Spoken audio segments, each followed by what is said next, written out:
मेरा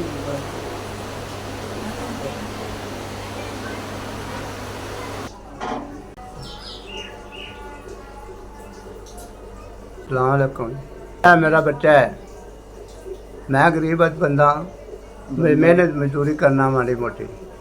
इनके पेट में पानी पाया, जिगर भी खराब है, काला जकरान भी है, पानी पाया। मैं रोटी पूरी करा कि इनका खर्चा करा, बड़ा मुश्किल रोटी पूरी करना।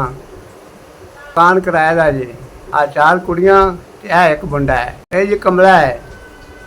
तो मेरी अल्लाह वास्ते मदद करो, मैं जी रोटी तो भी तंग हाँ। मैं इनका इलाज करावा कि रोटी पूरी करा कि किराया देवा मकान का।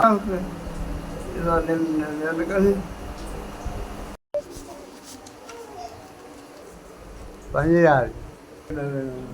अल्लाह तुहानू खुश रखे, आबाद रखे, जिंदगी देवे रब सारा। इद भी तुहानू रब ज़्यादा देवे, मुड़ मुड़ के भी ज़्यादा देवे। मेरी गरीब की मदद की जी तुसां के अल्लाह तुहानू खुशियाँ देवे, अल्लाह तुहानू इद भी बहुता देवे ते ढेर ढेर बहुता देवे। लै आवांगा, मैं अपने बच्चे दी दवाइयां लवांगा, तुहाडे हक होर दुआवां करांगे।